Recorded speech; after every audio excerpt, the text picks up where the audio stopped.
This is Christmas.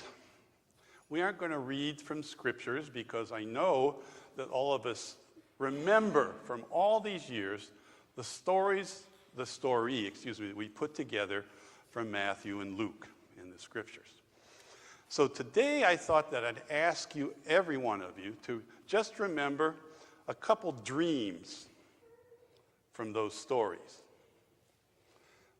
Who had dreams at what we now call Christmas?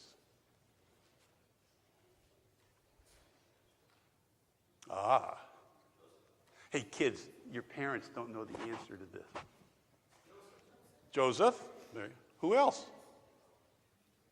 Joseph and Mary. Yeah. And they were both dreams about the same thing that was going to happen. They had dreams that they would raise as the parents a revolutionary. They were Hebrew people who dreamed that they would have a boy whose name would be called the equivalent of Emmanuel, which means God with us, but it also means the Messiah. It means they dreamt that they would raise a boy who would come in to the world and change the world. Mary was a teenage girl, okay? She wasn't supposed to even be pregnant. And here she is dreaming of giving birth to the one who would change the world. Have you ever thought of that? And Joseph knew what this dream meant too. It wasn't just any kid that was going to come along, a surprise birth or something. This has something to do with the whole future of the world. Wow. That's quite a dream, isn't it? Christmas ought to be a time for dreaming. Have any of you found yourselves around the Christmas season to dream maybe more than you dream at other times? Have any of you? I'll bet you there's some of the kids here that were dreaming about things like, what was it called, Braden? Was it that you got? And were you dreaming of getting that? Wow, okay. Who else dreams of something around Christmas? Daydreams come. Sure.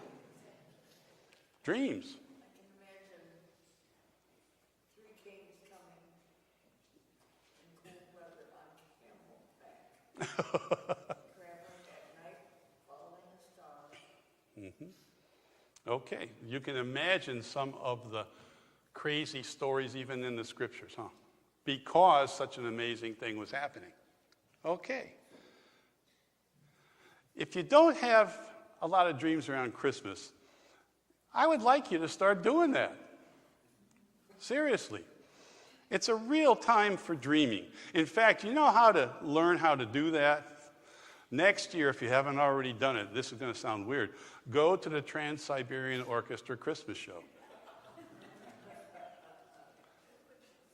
I'm not kidding. Yeah, it's loud and everything, but it's always about dreams.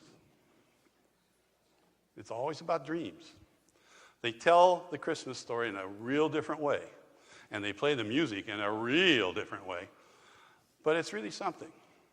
Now, how many times have you ever thought to yourself that our entire Christian story, not our faith, but our entire Christian story is really about dreams? See the 4 words that are up there on the wall? Hope, peace, love, and joy. We use those during the time before Christmas, Advent. Those are ideas, aren't they?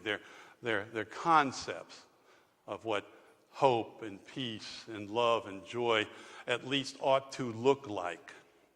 And when we dream, that's what we dream about.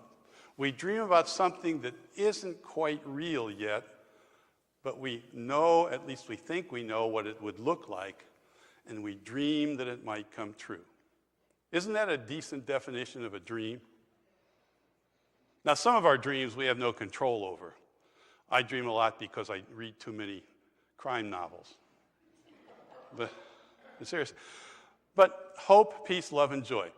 Would all of you agree that every one of those words is both a reality and merely a dream in our own lives and in the world? We all know something about hope, about living in hope. We get up every day. There's a lot of people that have a hard time getting up because they've forgotten how to live in hope. We know something about peacefulness anyway. We might not know very much about what the Hebrews meant by that, but we still know something about peacefulness. But boy, it's kind of hard to look around and see it happening, isn't it? Yeah. We know a lot about love, or think we do. But sometimes when we try to be loving, what happens?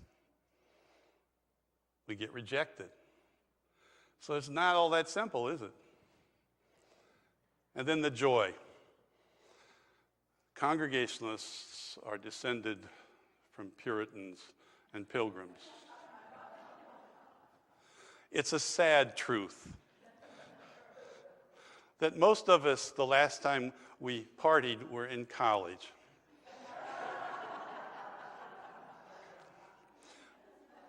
And we think joy is the same as giggling at a joke.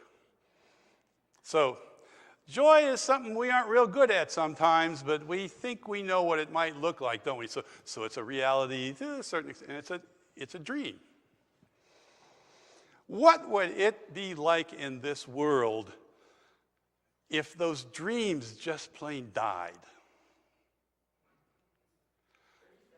If they weren't kept vividly alive, if we didn't talk about them, if we didn't make up stories about them so that we can pass those stories down, stories that might be kind of fanciful but still lead us to a little bit more of reality.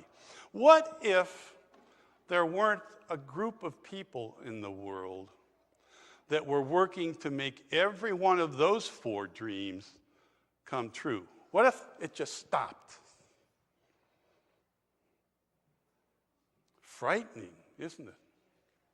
Can you imagine living in a world like that, where those dreams had died? Well, it is true that for millions of people in this world, those dreams have died. But that's not the point of Christmas. The point of Christmas is part of what we're called to do, if we understand ourselves to be part of Christ's family, Christians.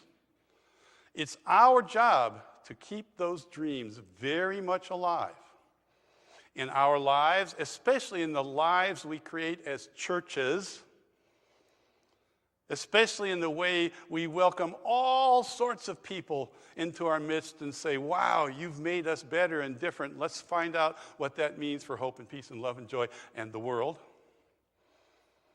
Especially when we go out and point out where there is terrible injustice and say there can be no peace where there is no justice, and we work to establish that justice. That's how we keep those dreams alive. Those dreams are not held by every person. They may have been when those persons were little, for a few weeks or months or years, but for so many they've died. But not for us. Let's remember, every Christmas, it's all about dreams. It's all about us keeping them alive and living them.